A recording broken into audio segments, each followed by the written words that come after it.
Up on a hill in the city of Los Angeles, there's a tree where a group of birds gather to sing.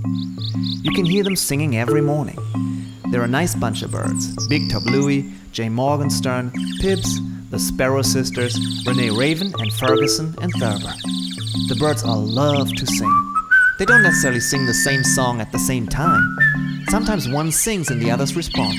Sometimes they all sing something different at the same time. Ferguson lives alone in a tree nearby. After singing with his friends, he goes home.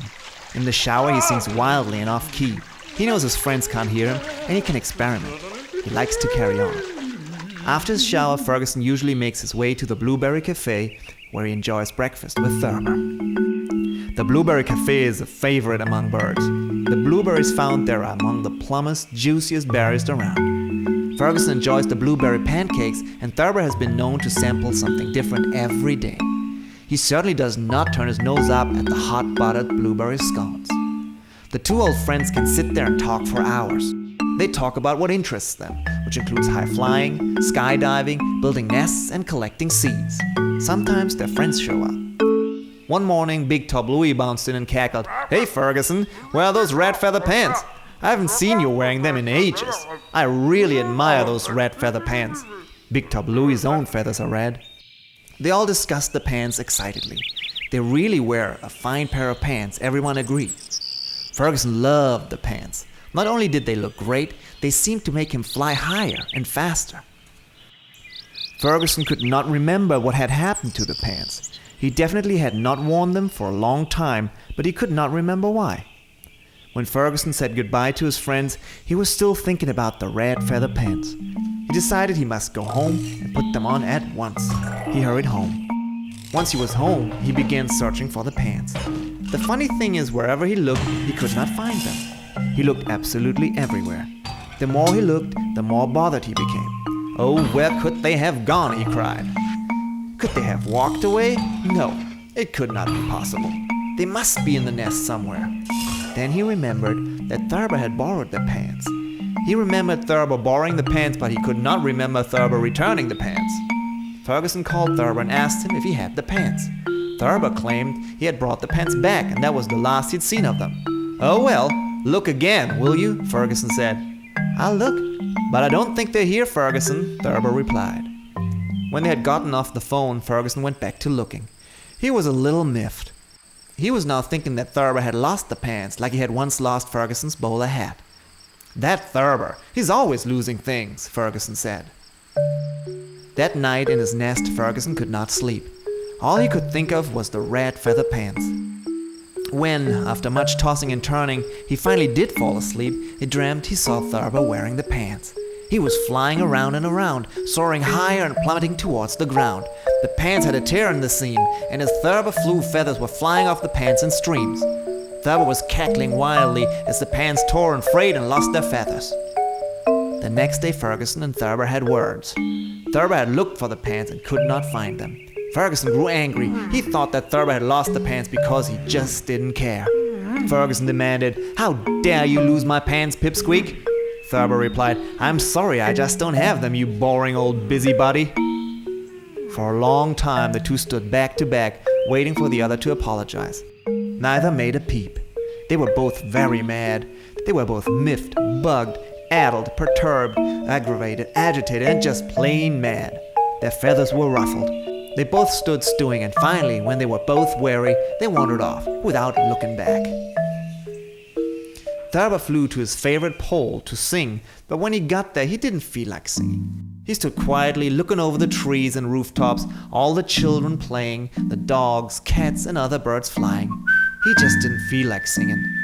When he opened his mouth to sing, his song sounded like a closing door. He gave up and flew off. Ferguson sat down and thought of every bad thing Thurber had ever done. The list was long, and it included singing out of key. He also mentioned flying too high, eating too many blueberry scones without sharing them, and the business of the lost bowler hat. When he was done thinking about all the bad things Thurber had done, he thought about them again, this time adding a few things Thurber hadn't actually done. Several days went by. The two old friends didn't speak. If they happened to see each other, they pretended not to. Their friends all wondered what was wrong.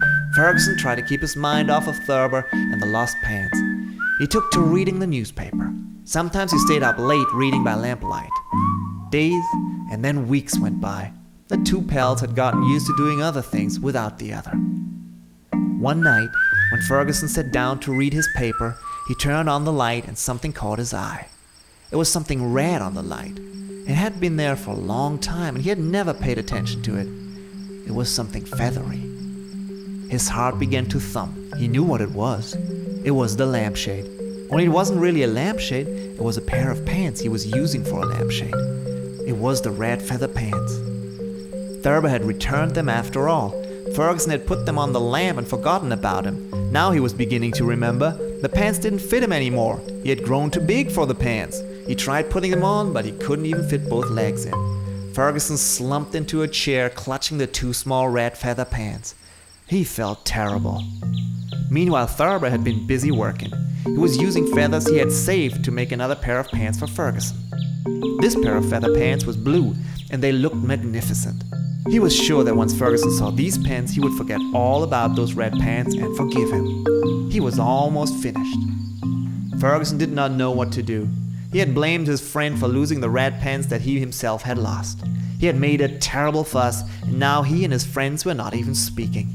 He knew what he should do, but it was just too embarrassing. It would only make Thurber mad.